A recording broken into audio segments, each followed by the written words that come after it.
Um,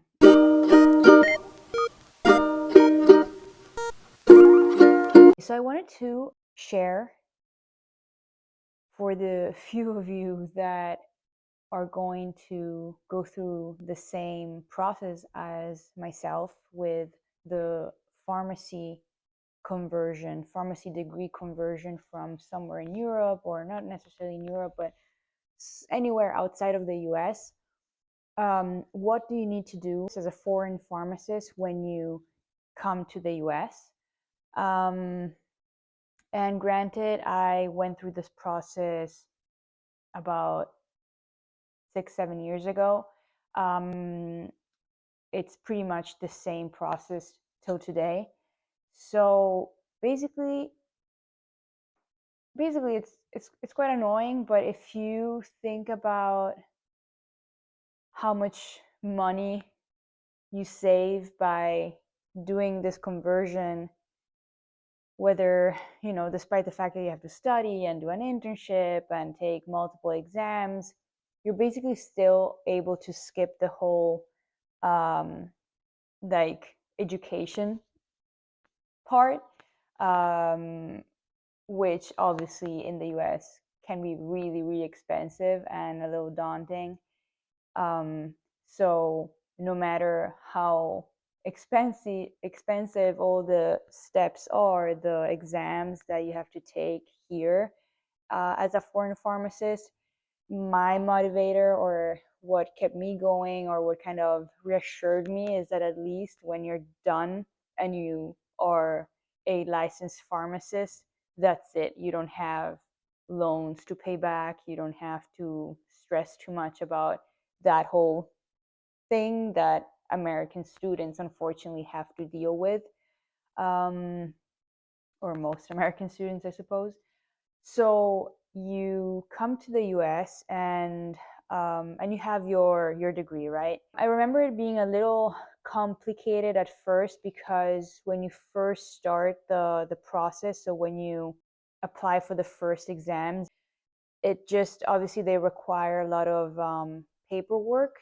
And I remember when I was applying for this, I was out of, well, I actually was in France working as a ski instructor for the season. So it wasn't easy for me to get access to all of these like papers and documents I needed from my university, my school.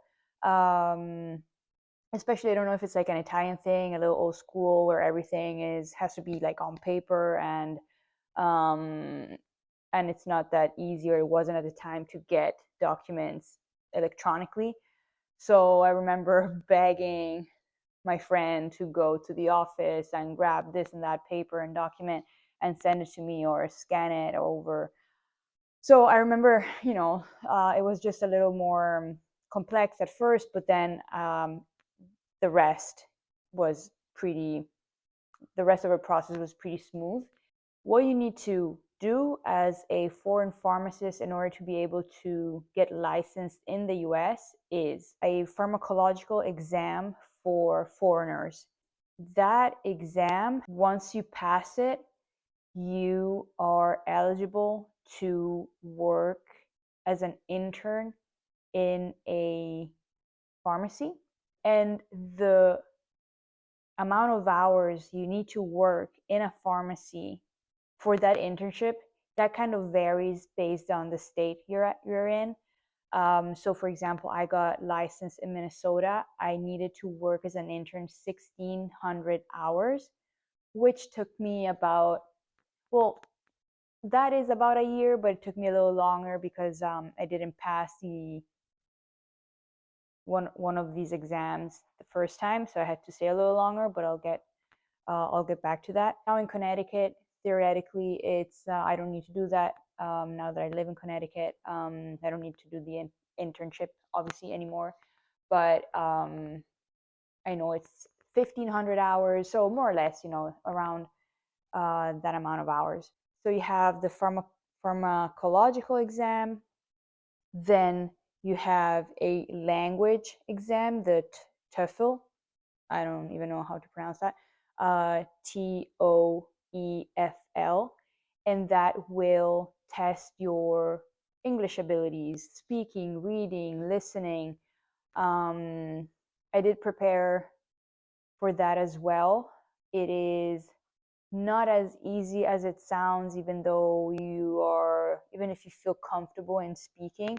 It's a timed test, so it definitely is a little more challenging than I thought initially. So I got a book and I studied, I prepared for that exam just to at least become comfortable with the kind of exercise I would find in the test. So those are the two exams you would have to take as a foreign pharmacist. Then again, once you pass both of them, you can do the internship. I did it at Walgreens as a pharmacy intern.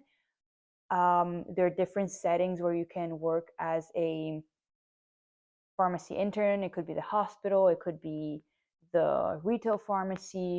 I wished I knew what the options were, what all the options were before I started, because I kind of just thought, I suppose it was the most obvious option for me to just go into retail. I didn't know any better when I moved to the US. I just started, I was eager to work. I just started as an intern at Walgreens. But I didn't love it. I really did not love it. So I wish I knew better what alternatives I had so that I could have switched. But I don't know, it's hard to explain today, but I just thought, I'm in it. I'll just keep going. And honestly, I thought it was gonna, I didn't expect it to take that long for me to be able to pass this one exam that I was having difficulties with. So, but whatever, that's what it is. When you do that intern, most students will kind of start studying alongside the internship, but it's totally up to you how you want to do it. Basically, at this point, when you're doing your internship and once you're like done with your 1600 hours or however many they are, you are at the same level as an American pharmacy graduate. So then at this point, you're basically almost there. And the last two steps are the NAPLEX exam, which is the pharmaceutical pharmacy board exam. And that is the exam that I mentioned earlier that I was having a hard time passing. So I had to do it a few times before I was finally able to pass it. It was a bit of a torture because that exam is a pretty long exam and complex with very few breaks. And then if you don't pass it the first time, you have to wait a long time before you can attempt it again. And in Italy, I don't know about your country, but in Italy, in school, most of our exams, like 99% of our exams, are oral. So, or if it's like math, physics, chemistry, then obviously not. But any other exam, anatomy, pharmacology, pathology, like all these exams, biology, are oral exams. So the way you learn is very different than when you learn for a multiple choice exam, very detail oriented. And so I definitely had to adjust to that type of exam because I was not used to multiple choice exams at all. So I always felt I knew a lot. I was prepared, but then oftentimes I would get there and still I would take the exam and be pretty confident, but then I would not pass it, which was kind of frustrating because it's really hard to pinpoint what's going on, what's wrong, where do I need to improve, which areas, especially because the feedback when you get the results from the NAPLEX exam, the feedback is pretty scarce, if that's a word. Is pretty poor, so they don't really tell you much about the exam. So then again, back to the exams. The law exam, the MPJE. The law exam is just about 2 or 2.5 hours long, is way shorter than the NAPLEX. It's kind of boring because you're studying laws, pharmacy laws, which are both federal and state related. The state laws of the state you're going to get licensed in. So again, for me, in my case, I did it in Minnesota, but I am again in the process of doing it here in Connecticut. So you can't escape that. You always have to pass the state law of the state you're in if you want to work in that state. There are some remote positions for pharmacists here in the US where you can work from home, and that might be a little more in that situation. I believe it's a little more flexible because you could probably still have a whatever license in whatever state as long as you have a license and work from a different state. All of these exams are multiple choice questions. There are a bunch of books and courses. Everything is really expensive though. That's the annoying part, but that's how they get you. I mean, you have to pass these exams. So I suppose, as I was saying initially, you just kind of go with the flow, invest, pay the money. And believe me, like, it was such a torture for me because I was having such a hard time passing the NAPLEX. I remember one time, one of these attempts I failed was because I ran out of time, and that is really frustrating. But anyway, I'm on the other side now, so I can kind of laugh about it a little bit, but I do remember it was really frustrating, especially because I was really unhappy with working at Walgreens. So to me, it was really hard to just keep investing so much time and money and energy in this exam while hating the job that I was putting so much effort in. Yeah, so working so hard to get this license for a job I wasn't even sure I was gonna love at all. It definitely, yeah, I definitely had to kind of force myself and to find that motivation to keep going. And I met some people that came from Italy or Europe, and we met up and spoke about the exams because they knew I had done it, and they did not, and they didn't end up doing it. So you can still find jobs if you don't work as a pharmacist per se, but you work for a, let's say, pharmaceutical company. You know, if you don't really need that pharmacy license, you can definitely still work with your degree without going through the process of converting. I just thought it would be easier to just have it, and then once I have it, I can kind of do whatever I feel like doing. In hindsight, I think I'm happy that I did it. Again, it's easy now to say because the bad memories are kind of, yeah, somewhere in the past. But I honestly do remember it was a struggle for me. But you know, I'm also, I don't think, a good test taker. Other people are just really good at taking those kind of tests.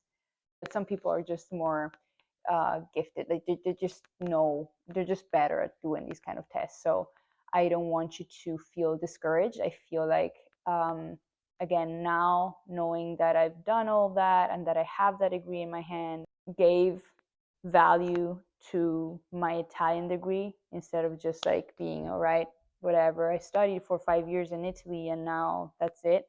I really wanted to convert that degree. But another thing that is pretty helpful in the US versus Italy, I don't know other countries, is that mandatory internship that you do, that is part of the conversion process, is paid, and is paid pretty well, I would say, compared to, I mean, in Italy, you don't get paid at all. So it was a surprise for me. My bar was pretty low. So when I started the internship and I found out it was paid, I mean, that was definitely a cool surprise. And then I think also another kind of a motivation factor is that in the US, thankfully, positions that are in healthcare, just like mine, like working as a pharmacist, as a doctor, those positions are pretty well paid. Well, I guess I don't know if I should generalize to healthcare, but pharmacists are well paid, even though I will say when I got licensed in the US in 2021, the starting pay was way lower. Still good, but way lower than some of the more senior pharmacists working with me. So that felt a little unfair, or yeah, it wasn't great, but still overall it's a really good job. In terms of working experience, as I said, I became a pharmacist around 2021, which it was around COVID time, and that was pretty stressful for me because when I started as a pharmacist, as a finally licensed pharmacist, I was supposed to do a 2-week long training with a supervising pharmacist to teach me those parts of the job that during my internship I wasn't allowed really to do because there were like pharmacist only tasks, like for example dealing with controlled medications and controlled substances. For certain things that I've never done firsthand, and those tasks also come with a lot of responsibility because we're talking about medications like opiates and Adderall, like medication that um, you cannot allow yourself to make mistakes with, because also you don't want to risk your license that you have been working so hard for. During COVID, there was such a need of pharmacists, and it was such a hectic time in the healthcare, obviously. They basically just had me start right away, but without really telling me. So they would say, okay, now your training starts on this day at this pharmacy. And so I would go expecting to find someone, a tutor, a trainer, someone that would guide me.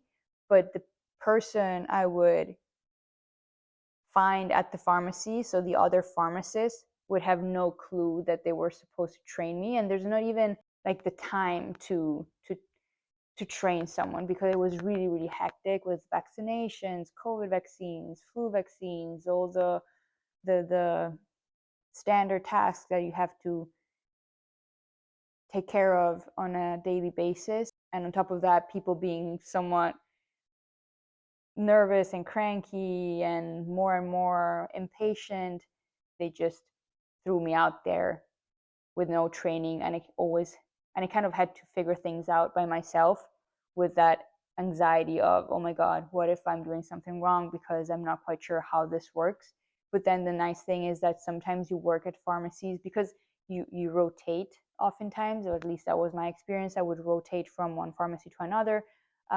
So in some quieter pharmacies, I would meet some experienced pharmacists that would have compassion for my situation, and they shared their phone number with me and just told me, hey, if you ever have a hard situation, if you are stuck, if something does not work, just give me a call and I will guide you through the issue. And sometimes I was actually like in tears um, calling her from behind the counter, like hidden behind shelves of medicine, and just like crying out for help. So I didn't stay, once I got my license, I didn't stay with Walgreens very long. I believe about, I can remember, 4 or 6 months. Walgreens is a big retail pharmacy company, just like CVS. And I just do not like how little they take or took care of their employees, especially during COVID time, because you're just like out there helping people, and you just imagine these corporate people being, working from home or in their fancy little offices somewhere, and just dictating protocols and guidelines that you have to follow. But in the end, it all falls on you, and that's why I just decided to leave Walgreens, and it took me a while to find a different job because obviously most positions, at least back then, were in retail pharmacies. Or I don't know if most positions were, it's just that that's what I knew at the time. I just thought a pharmacist, that's what a pharmacist does. They work behind a counter, they work as a retail pharmacist. Little did I know that, especially in the US, more than in Italy, I believe, or other countries, I don't know, there are other options for pharmacists that look a little different. So I applied for a medical cannabis company. I would basically consult and have one-on-one conversations with patients that had a specific approved condition like chronic pain, PTSD, epilepsy, cancer. I'm talking about the state of Minnesota because with cannabis, every state is different. And federally, cannabis is still illegal. But yeah, Minnesota had certain conditions that were approved for the use of medical cannabis. So patients would get approved by a doctor to use medical cannabis, but then it was the pharmacist in Minnesota that prescribed the actual medication. So I would have that talk with the patient, getting to knowing them and see where they were at in terms of experience with cannabis, symptoms, medications they were on, and stuff like that, and guide them towards the best product for them, whether it was a pill, a lotion, sublingual sprays, tinctures, so all of that. That job was a lifesaver for me because I was finally able to just sit down and listen to the patient's needs without that hectic environment of having to do so many things at the same time, phone calls, patients asking you questions, prescriptions to fill. So that was a very slow pace environment finally. So the only reason why I left that job is because with my husband, we left Minnesota to move to Connecticut because of my husband's career path. But again, going from the craziness of Walgreens to the medical cannabis environment, that was truly a life changer. And that, in fact, even helped me. From that moment, I think I started enjoying living in the US more because, and that is a different topic, but I can maybe cover it in a different video.